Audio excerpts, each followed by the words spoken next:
Hello అండి, అందరికీ నమస్కారం. ఎలా ఉన్నారు అందరూ? ఈరోజు మీకు నేను cross cutting blouse front part drawing cutting చూపిస్తానండి. ఆల్రెడీ డ్రా చేసుకుని కట్ చేసుకున్న బ్యాక్ పార్ట్ని ఫ్రంట్ పార్ట్కి ఈ విధంగా క్రాస్గా వేసుకోవాలండి. క్రాస్ కటింగ్ బ్లౌజ్ కాబట్టి ఇప్పుడు నేను క్లాత్ని అలా మడత పెట్టి డ్రా చేశాను, చూసారా? అది ఖర్చు అండి. ఖర్చు సపరేట్గా ఉండడానికి మనకు తెలియాలి కదా. బ్యాక్ నెక్ కట్ చేయకుండా ఫ్రంట్ పార్ట్కి వేసుకుంటే ఇంకా కరెక్ట్గా వస్తుందండి. నేను ఆల్రెడీ కట్ చేసేసాను. కొత్తగా డ్రాయింగ్ వేసుకునే వాళ్ళైతే బ్యాక్ పార్ట్ని నెక్ డ్రా చేసి ఉంచుకుని కట్ చేయకుండా ఫ్రంట్ పార్ట్కి వేసుకోండి. అప్పుడు మెజర్మెంట్ కరెక్ట్గా వస్తుంది, కొంచెం కూడా తేడా రాకుండా. ఇప్పుడు మీకు నేను చూపించేది చెస్ట్ ఎండింగ్ పాయింట్ అండి. చెస్ట్ ఎండింగ్ పాయింట్ అంటే భుజం దగ్గర నుంచి మెయిన్ డాట్ చివరి వరకు అండి. ఇప్పుడు చూపిస్తున్నాను, చూసారా? భుజం దగ్గర ఖర్చు వదిలేసి డ్రా చేసిన బ్లౌజ్ పీస్ మీద కూడా ఖర్చు వదిలేసి మెయిన్ దగ్గర నుంచి అలాగా పొడవుగా ఎక్కడ వరకు ఉందో చూసుకుని పెట్టుకోవాలండి. మెయిన్ డాట్ చివరి వరకు, భుజం దగ్గర నుంచి మెయిన్ డాట్ వరకు, మెయిన్ డాట్ స్టార్ట్ అవుతుంది కదా, అక్కడి నుంచి కింద వరకు. చూసారా? బ్లౌజ్ పొడవు అండ్ చెస్ట్ ఎండింగ్ పాయింట్ కూడా ఒకటే పొడవు ఉన్నాయి. చెస్ట్ ఎండింగ్ పాయింట్ అనేది బ్లౌజ్ ఫ్రంట్ పార్ట్కి చాలా ఇంపార్టెంట్ అండి. ఆ కొలత ఎక్కువైనా లేదా తక్కువైనా బ్లౌజ్ అందంగా ఉండదు. నేను ఫింగర్ పెట్టి చూపిస్తున్నాను, చూసారా? గ్యాప్. ఆ గ్యాప్ ఏంటంటే చంకలో డాట్ వేస్తాం కదండి, దానికోసం ఖర్చండి అది. ఇప్పుడు ఫ్రంట్ నెక్ ఎలా ఉందో అలాగా యాజ్ టీజ్గా ఖర్చుతో సహా అలా డ్రా చేసేసుకోవాలి. ఇప్పుడు చూడండి, అప్పర్ చెస్ట్ అంటే ఉప్పట్టి కాజాపట్టి నుంచి చంక వరకు అప్పర్ చెస్ట్ మెయిన్ చెస్ట్ ఈవిడికి ఒకలానే ఉందండి. సో తర్వాత ఇక్కడ మిడిల్ డాట్ ఉంటుంది, చూసారా? హుక్ పట్టి తాళ్ళు పట్టి దగ్గర షేప్ బెల్ట్ని వదిలేసి ఆ మిడిల్ పార్ట్ ఎంత ఉందో కొలుచుకోవాలండి.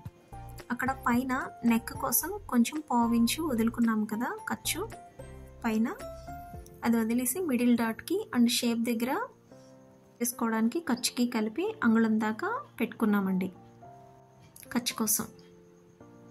ఓకేనా? ఆ మిడిల్ డాట్కి పైన నెక్కి ఆల్రెడీ వదిలేసాము, కింద షేప్ బెల్ట్ దగ్గర స్టిచ్ చేసుకోవడానికి.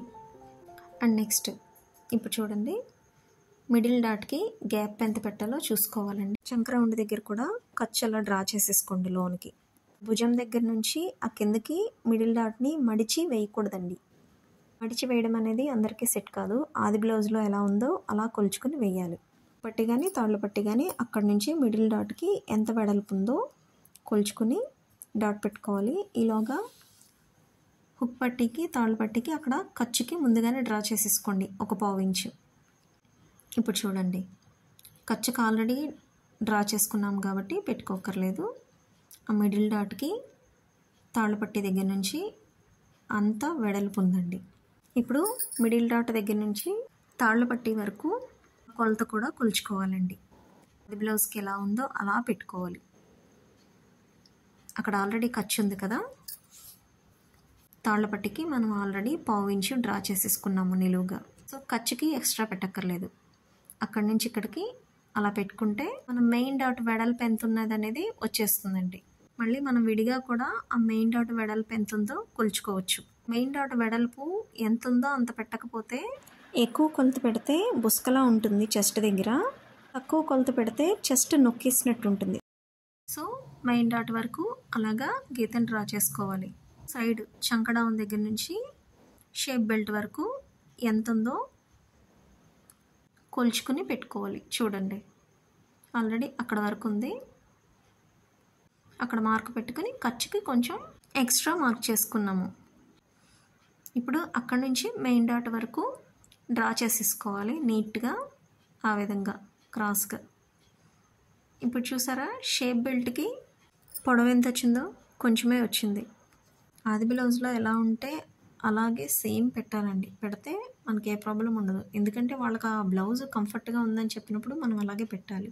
ఇప్పుడు మిడిల్ డాట్ డ్రా చేసుకుందాము. మిడిల్ డాట్కి మెయిన్ డాట్కి గ్యాప్ ఎక్కువే ఉంది. నేను సేమ్ ఆది బ్లౌజ్ ఎలా ఉందో అలా యాజ్టీస్గా డ్రాయింగే కానీ స్టిచ్చింగే కానీ అలాగే చేస్తానండి. సొంతంగా చేయాల్సింది ఏదైనా ఉందంటే అది వాళ్ళకి నీట్గా ఫినిషింగ్ ఇవ్వడమే. చూడండి, మెయిన్ డాట్కి మిడిల్లోను, మిడిల్ డాట్కి మిడిల్లోను జస్ట్ నాట్లాగా పెట్టుకున్నాము. ఇప్పుడు చంక డాట్కి మెయిన్ డాట్కి ఆపోజిట్గా అలా పెట్టుకుని డ్రా చేసుకోవాలండి. ఒకవేళ డ్రా చేసుకోకపోయినా కుట్టేటప్పుడైనా మెయిన్ డాట్ కుట్టిన తర్వాత క్రాస్గా పెడితే చంక డాట్ ఎక్కడ అనేది మార్క్ వచ్చేస్తుంది. లేదంటే ఆది బ్లౌజ్ ప్రకారమైనా పెట్టచ్చు. ఓకేనండి. వీడియో నచ్చితే లైక్ చేయండి.